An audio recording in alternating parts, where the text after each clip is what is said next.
We, my wife Lisa, 36, our children Emile, 10, and Stella, 8, and I, Lucas Francin, 37, were an average Scandinavian small-town VVV family. That simply means that we had a house, a Volvo V70, and a dog, a black Labrador named Vigo who had been with us since before the kids were born.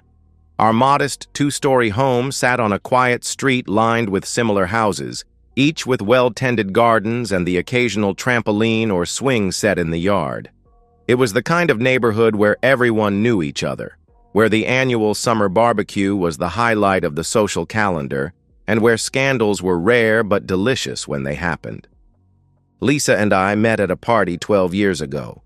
She was standing by the punch bowl, wearing a blue dress that matched her eyes, her blonde hair pulled back in a simple ponytail. I remember thinking she looked like someone I could build a life with, not in a calculating way, but in that instinctive manner that sometimes guides the most important decisions of our lives. We fell in love quickly, married within a year, and she is still a good-looking woman with her slender figure, bright smile, and that same blonde hair now styled in a practical bob. But she was in no way outstanding among her middle-class friends, most of whom shared her taste in fashion, her interest in interior design blogs, and her schedule of weekly gym classes. Our relationship was like many others, some ups, some downs, but never any real problems, neither economic nor in our love life. We had settled into a comfortable routine after 12 years together. Intimacy was regular, if not as frequent as in our early days, typically once or twice a week, usually on weekends when the kids were safely asleep. We'd occasionally try something new, but most often we knew each other's bodies well enough to ensure mutual satisfaction without much need for experimentation. I never suspected Lisa was doing anything behind my back, and I had no intentions of doing something behind her back myself. Nobody knows if such rare things as perfect families really exist, but if so, my family must have been rather close to that. Of course, we weren't living in some soap bubble and received many insights into unexpected relationship problems when several friends and acquaintances parted for different reasons. There was Marcus and Hannah who divorced after Marcus's gambling addiction emptied their savings account. Then there was Petra, who left her husband when he developed a drinking problem that turned him from a gentle giant into a surly bear. But the worst of them was when the wife next door was caught in her bed with her married boss, who happens to be a cousin of my wife. Anton Larson had been my friend since my university days.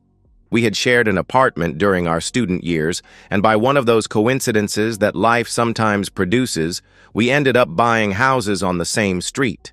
His wife Emma was a vivacious redhead who taught at a local daycare. She and Lisa became fast friends, often going shopping together or meeting for coffee, while Anton and I watched football matches on Sunday afternoons. Emma's affair with her boss, my wife's cousin Carl, had been a shock to everyone in our social circle. I remember the night Anton had discovered them, how he had come to our house at 2 a.m., his face ashen, his hands shaking as he drank the whiskey I poured him. The fact that the ex-neighbor Anton Larson was, and still is, my best friend and his wife Emma, was a good friend with Lisa, gave us a complete view into both our friends and my wife's cousin's dirty divorces. "I never thought she would do something like this," Anton had said that night, his voice hollow. 11 years of marriage, and she throws it away for that pompous jerk. Lisa had comforted him, had told him that some people just made terrible mistakes, that Emma would regret her actions. I remember her exact words. "Anyone who sacrifices a good marriage for a fling is an idiot who deserves what they get." How ironic those words would seem later. My own problems began in a totally innocent and unexpected way. Lisa works one Saturday a month, which is compensated for with free time after lunch every Wednesday. She really likes that deal so she can take care of her many errands while the kids are at school. She works as an administrative assistant at a local accounting firm, a job she's held since before we were married. The partners appreciate her efficiency and organization. and she enjoys the steady income and flexible hours that allow her to be home when the children return from school. That Wednesday in late April, I remembered that I had forgotten to ask her about doing an errand for me. I needed her to pick up a package from the post office that had been delivered while we were both at work. So I tried to call her on our home phone after lunch, but got no reply. I thought she was out and called her cell phone, also without getting a reply, which made me slightly confused. Lisa always answered her phone and was almost obsessive about it. If she missed a call, she would call back within minutes, apologizing profusely. We had recently bought identical new advanced smartphones. Lisa's main tool was the high-class camera that she used a lot for including pictures in the large number of messages she sent to friends and relatives. She cared less for most of the many other factory-included functions, several of them undeletable junk apps. I myself was more curious about all the possibilities and took my time to try most of those apps. Now I thought was the right time to use an app called Latitude, which would show me in a satellite picture where Lisa's phone was at that very moment. I had expected her to be at the mall or in the town center shopping area, but to my surprise, I could see she was in or at a house just outside of town. The map showed a blue dot in an area I knew consisted of newer homes, many of them built within the last 5 years. 1 hour later, I could see she was still there, but the third time I looked, she was in the supermarket where we usually shopped. A strange feeling settled in my stomach. Why would Lisa be at some house outside of town? And why hadn't she answered her phone? There could be innocent explanations, of course. Perhaps she was helping a friend with something. Maybe she had been shopping for a gift for my upcoming birthday and didn't want to spoil the surprise. But something didn't feel right. Back home after work, when I asked why she hadn't taken my call, she took up the phone, looked at her missed calls, and said, "Very strange indeed, because most of that time I was at the mall, together with Lena Norden, looking for a new skirt that I need to buy." Lena Norden was one of Lisa's colleagues, a petite brunette with a loud laugh who occasionally joined us for dinner parties. They weren't particularly close, which made Lisa's explanation even stranger. "Did you find any?" I asked, trying to keep my voice casual. "No, but I hope for better luck the next time." "Do you intend to spend the whole weekend in fashion shops?" She smiled and replied, "No, it can wait until next Wednesday." I didn't make any further comments, but knew for sure that Lisa had told me a lie. That started a warning bell ringing in my head. I tried to convince myself that there might be an innocent explanation, that perhaps she was planning a surprise party for my birthday, or maybe she was helping someone who didn't want their situation known. But the seed of doubt had been planted, and it began to grow. That night, I lay awake next to Lisa, listening to her even breathing as she slept. Had she changed recently? Had there been signs I had missed? She had been going to the gym more regularly and had bought some new lingerie a few months ago.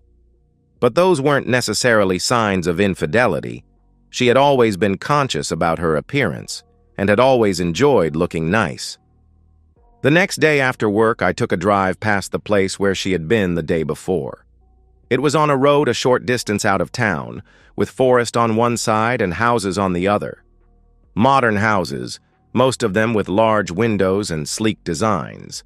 There were good distances between the houses, so there couldn't be any doubt about the correct address where she had been. Then it was a piece of cake for me to find out that a school teacher by the name of Tommy Alm was the owner and living in that house. I sat in my car a little way down the road, staring at the house. It was a contemporary design, with large windows and a well-maintained garden. There was a silver Audi parked in the driveway. Everything about it spoke of taste and modest wealth. The kind of place a successful teacher might own. The kind of place where a man might entertain another man's wife. Further searching about him on the official sites on the web showed that he was 35 years old and had gotten a final divorce from a marriage without children only 3 months ago. He didn't work in our children's school, so it could hardly have been any school matters that had brought Lisa to his house. So, whatever her reason was to see this Tommy Alm at his home, it must have been some kind of private matter that she preferred not to tell me. That evening, I watched Lisa as she prepared dinner, chatting about her day at work and asking the children about school. She seemed perfectly normal, perfectly at ease. There was no guilt in her eyes, no nervousness in her movements. Had she become so good at lying? Or was I jumping to conclusions?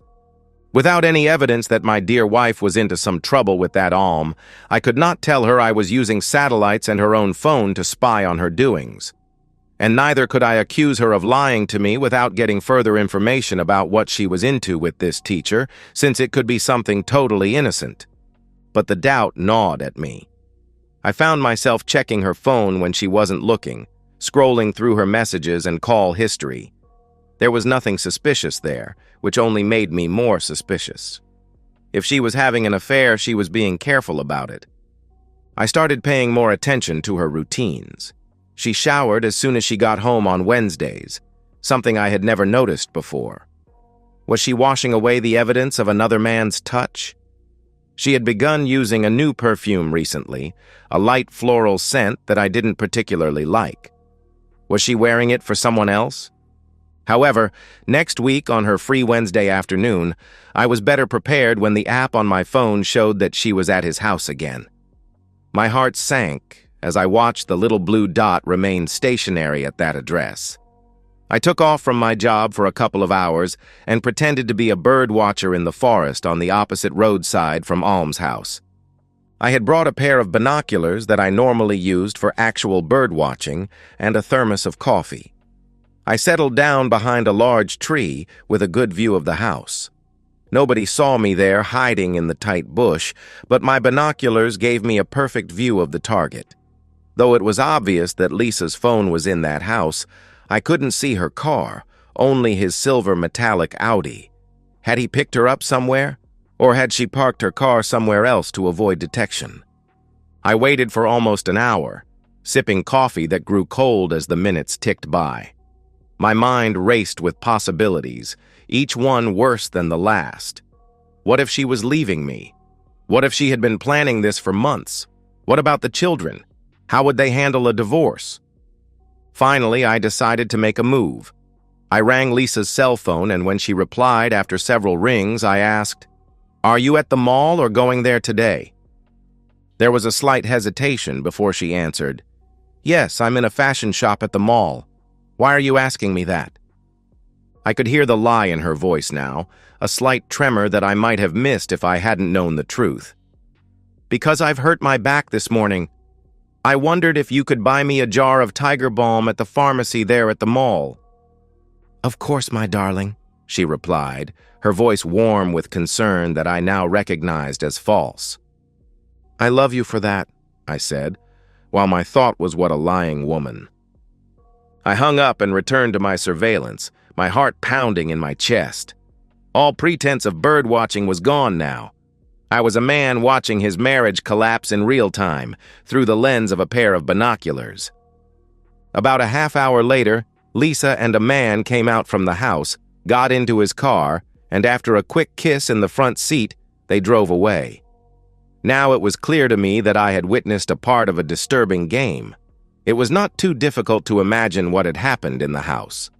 Tommy Alm was handsome in a conventional way, tall with dark hair and the kind of build that suggested he spent time in the gym. He had his hand on Lisa's back as they walked to the car, a gesture of familiarity that made my blood boil. The kiss was brief but intimate, the kind of kiss that spoke of a comfortable relationship rather than a first-time fling. I went back to my job, stayed 1 hour late to calm down, and when back home, I had Lisa massage my back with the tiger balm she had bought. Though there was no real problem with my back, it was a good excuse to avoid having intimacy with her. I couldn't bear the thought of touching her now, knowing where she had been, what she had done. "You seem tense," she said as she rubbed the balm into my back. "Is everything okay?" "Just work stress," I lied, marveling at how easy it was to deceive someone who trusted you. Is that how she felt when she lied to me? Was there a thrill in it for her, a sense of power in maintaining this secret life? That night, I lay awake again, this time planning what to do next.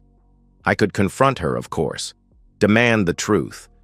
But what would that achieve? She would deny it, or worse, confess and tell me she was leaving me for him. I needed to be strategic, to handle this in a way that would protect me and the children. Now it was high time to make plans to stop this farce. After some thinking, my decision was clear. I would do it alone, but if Anton Larson offered to help me, it would be even better. Anton had been through this before and had learned the hard way how to handle a cheating spouse, and I knew he would be eager to help me, to repay the support I had given him during his divorce. I called him the next day, asking if we could meet for a beer after work. We met at a local pub, one we frequented often, where the bartender knew us by name and would serve our usual drinks without asking.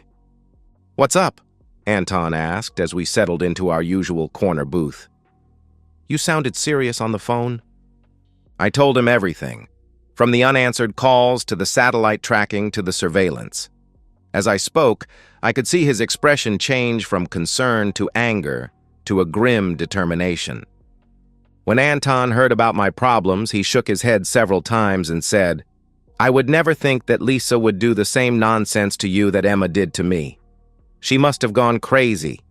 She really must be totally nuts for terminating a marriage as good as yours." "I don't know if she's planning to leave me," I said. "Maybe it's just a fling for her, but I can't." "You can't let it go on," Anton finished for me. "And you shouldn't. This Tommy Alm, he needs to learn there are consequences for being with another man's wife." Then he suggested to me what to do, and offered to get me what I needed to do. I accepted. Anton had connections through his work in construction and had access to things that might be useful in our revenge. And he had experience in dealing with cheaters, having caught his own wife in the act. "We need to make a statement," Anton said. "Something they'll never forget." Who knew Lisa's intentions with Tommy Alm? Have a short-time affair? Or did she really love him and was waiting for the right time to leave me? For me, it didn't matter a bit. She had already soiled our marriage much more than I could take with my honor left intact. The next few days were a strange limbo. I went through the motions of normal life, went to work, played with the children, and watched TV with Lisa in the evenings. But everything felt hollow, like I was an actor in a play about a happy family. I kept checking the tracking app, confirming that Lisa was where she said she was most of the time. But every time she was a little late coming home, or when she took a call in another room, I felt the suspicion rising in me like bile. My dear wife had a strange look on her face when I declined her invitations for intimacy on both Friday and Saturday evenings due to my aching back. I could see the frustration in her eyes, perhaps even a hint of worry. Did she suspect that I knew? Was she afraid that I had somehow discovered her secret? I promised to see a doctor if the back wasn't better on Wednesday, so that put her in a slightly better mood. The next Wednesday was an exciting day. Both my friend Anton and I had taken off from our jobs after lunch, and now were sitting in his brother's car. It was a nondescript sedan, the kind that wouldn't attract attention.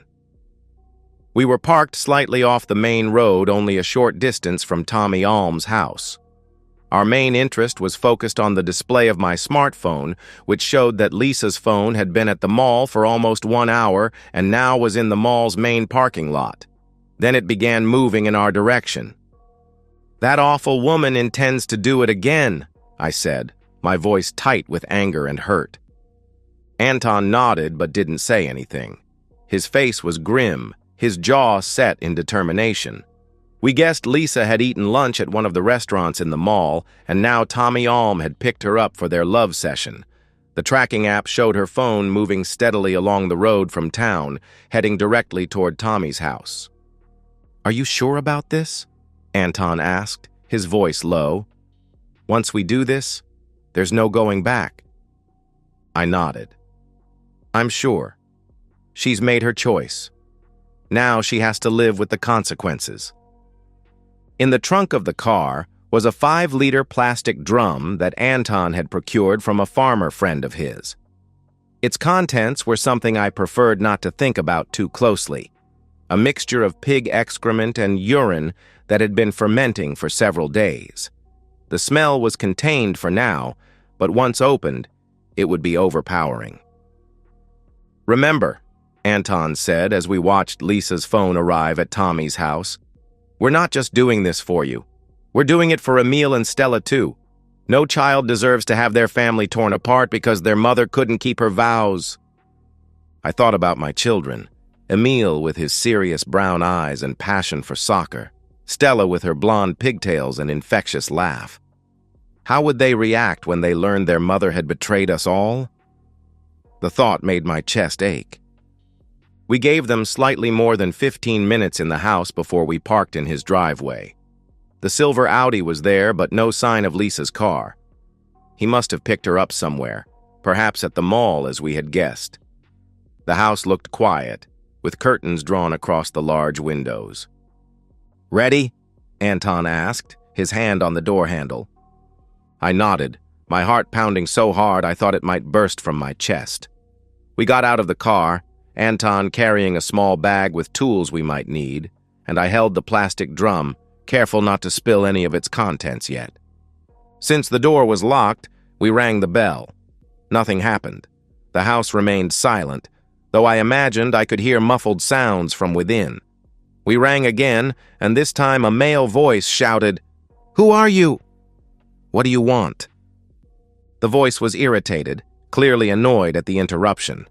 Anton replied in a loud voice, "The electric power company. We have to check your meter. It will only take a minute." There was a pause, then footsteps approaching the door. I gripped the drum tighter, my palms sweaty. After a slight delay, the door was opened by a man in a black velvet dressing gown. Tommy Alm stood there, his hair disheveled, his expression transforming from annoyance to shock as he recognized me.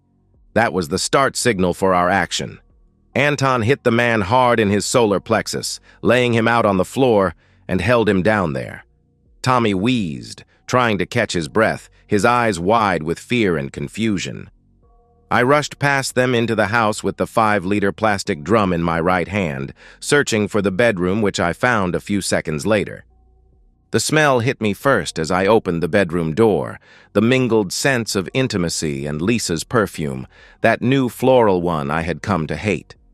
The room was dimly lit, the curtains drawn, but I could clearly see the tangled sheets of the bed and the scattered clothes on the floor.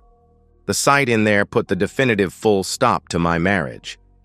In the bed, I could see a naked Lisa trying to hide under the sheet, her face a mask of horror as she recognized me. Our eyes met, and in that moment I saw everything: guilt, fear, and a desperate plea for mercy. "Lucas," she gasped, "please, it's not—" Without saying a word, I unscrewed the cap from my drum and poured some of its contents, a terrible stinking mix of pig waste and pig urine, over the pile of male and female clothes on a chair. The stench was immediate and overwhelming, filling the room with a foul miasma that made my eyes water. Then a naked, screaming Lisa ran into the bathroom and locked the door. I could hear her retching as the smell hit her. I continued pouring a fair amount of the stinking mixture on the very expensive-looking bed, then some in a wardrobe, and some on the soft carpet before I left the room. The bedroom was ruined, the white sheets now stained with the brown, foul-smelling liquid, the expensive-looking carpet soaked through. I took particular pleasure in pouring the mixture on what looked like an antique dresser, watching as it seeped into the wood grain.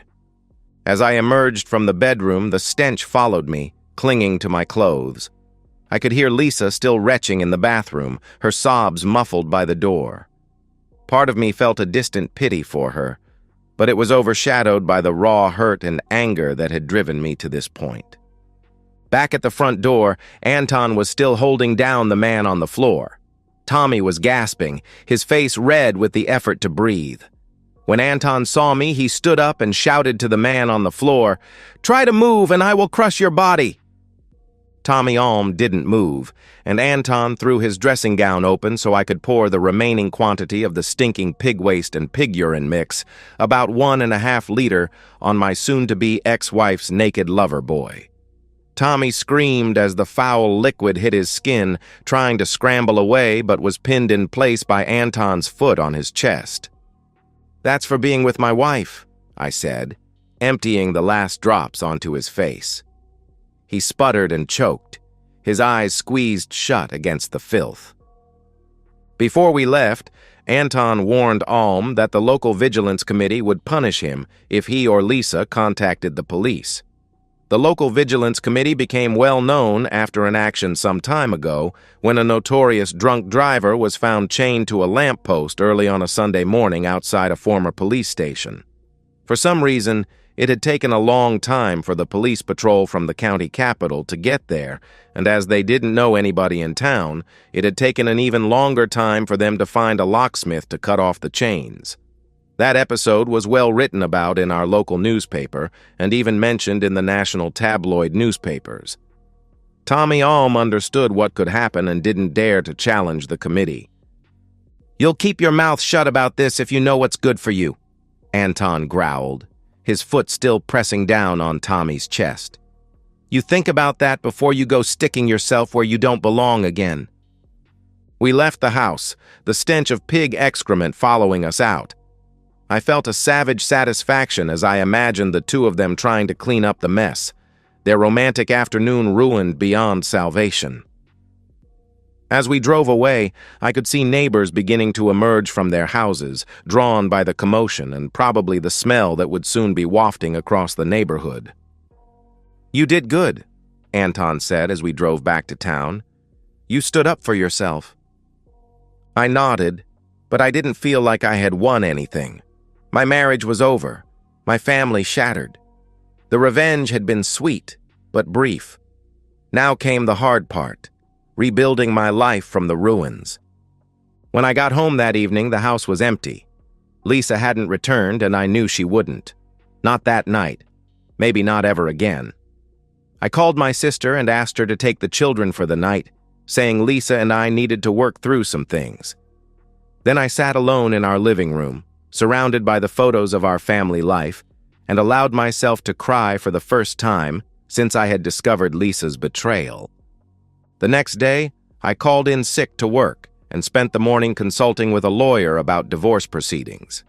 My lawyer, a stern woman in her 50s, listened to my story without judgment and then explained the process to me in clear terms. "Sweden is a no-fault divorce country," she explained. "You don't need to prove her infidelity, but it will be relevant when it comes to deciding on custody of the children." I nodded. "I want joint custody, but I want the children to live with me primarily. She can see them, but I want them to stay in their home, in their school." "We'll make that case," the lawyer said. "But be prepared for a fight. Courts tend to favor mothers in custody disputes, even in cases of infidelity." I left her office with a stack of forms to fill out and a heavy heart. The legalities of divorce seemed cold and impersonal compared to the emotional devastation I was experiencing. But it was necessary, a step toward closure. Lisa stayed away from home until Saturday morning when she brought her parents with her. They had been married for 40 years, were pillars of the community, and now looked at me with a mixture of sympathy and disappointment, as if I were somehow to blame for their daughter's actions. "This is between Lisa and me," I said firmly when her father tried to intervene. "I think it's best if you wait outside."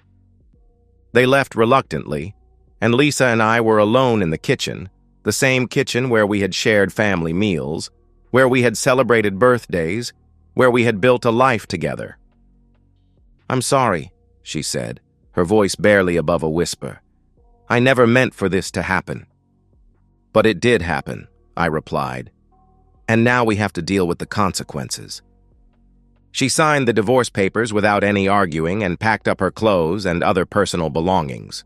To my great relief, she didn't try any nonsense such as, "It was not what you thought it was," or "I'm sorry, it was a big mistake." She knew she had been caught red-handed, and her dignity, what little remained of it, prevented her from attempting to explain away the inexplicable. "What about the children?" she asked as she packed the last of her things into a suitcase. "When can I see them?" "We'll work out a schedule," I said. "But they'll stay with me in the house. I'm not uprooting them because of your mistakes." She flinched at that, but didn't argue. We even agreed about our children and the sharing of our bank accounts. Thus was ended our once-upon-a-time happy marriage of 12 years. The next few weeks were a blur of legal meetings, therapy sessions for the children, and trying to maintain some semblance of normalcy in our shattered lives. Emile and Stella were confused and hurt, unable to understand why their mother had moved out. I tried to explain it in terms they could understand without demonizing Lisa or burdening them with adult concerns. "Sometimes grown-ups make mistakes," I told them as we sat together on the sofa one evening, "and sometimes those mistakes mean they can't live together anymore. But it doesn't change how much we both love you." Emile, always the more analytical of the two, had questions. "But why did Mom make a mistake? Didn't she love us enough?" "She loves you very much," I said, my heart breaking at the doubt in his eyes. "This isn't about you. It's about things between Mom and me that have nothing to do with how much we love you." Stella, more emotional, simply cried and asked when Mom was coming home. I had no answer that wouldn't make her cry anymore. Lisa saw the children on weekends, taking them to her parents' house where she was staying. They came back with stories of Grandma's cooking and the new toys Grandpa had bought them. It was clear that Lisa's parents were trying to make up for their daughter's mistakes, to ensure that their grandchildren didn't suffer for her sins. As for Tommy Alm, I heard through the grapevine that he had taken a leave of absence from his teaching job and was living in a rented trailer on his front lawn while his house was being professionally cleaned and renovated. The stench of pig excrement had permeated everything, the furniture, the carpets, even the walls.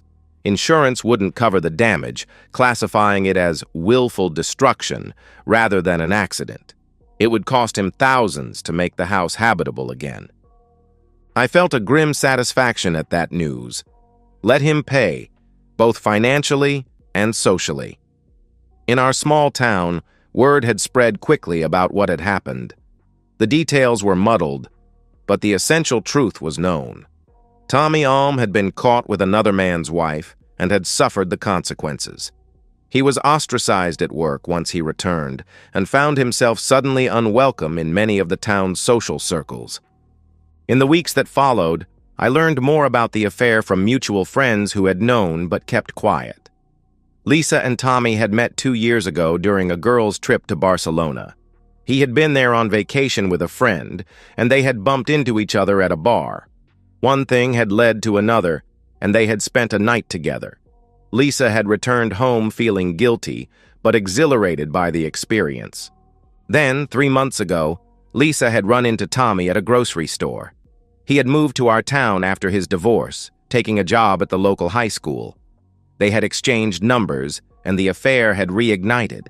According to one of Lisa's friends, she had been intoxicated by the attention, the excitement of the forbidden.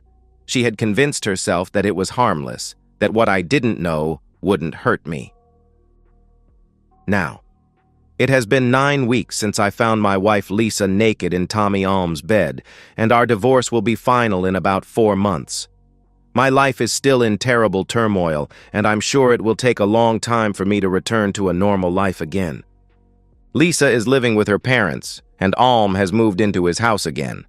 He had been living in a rented trailer on his front lawn while his house was restored after my attack with the stinking pig waste urine. The love story between Lisa and Tommy Alm lasted only 3 weeks after she left our house. She never moved into his trailer or his house and spent only some nights there. These became fewer and fewer every week.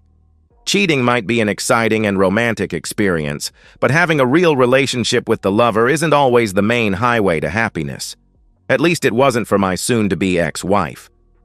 The gossip from Lisa's friends says that she and Tommy Alm had a fling when Lisa and 3 other wives spent a long weekend in Barcelona, Spain 2 years ago.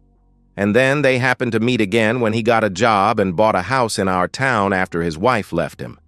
Her friends even said that a divorce from me had never been the goal for Lisa. She had only regarded Tommy Alm as a once-in-a-lifetime romantic fling and had intended to stop it the week before my action. But he had persuaded her to meet him one more time, which she now regretted like hell. But she didn't know it had already been too late to save our marriage, even a week earlier. However, today she knows one thing for sure: cheating stinks like hell. And that's the end of today's story. If you enjoyed it, please give this video a thumbs up and drop a comment below. Your support helps the algorithm push my content further. If you're new to the channel, don't forget to hit that subscribe button. It really helps me keep creating more stories for you. Thanks for watching, and I'll see you in the next one.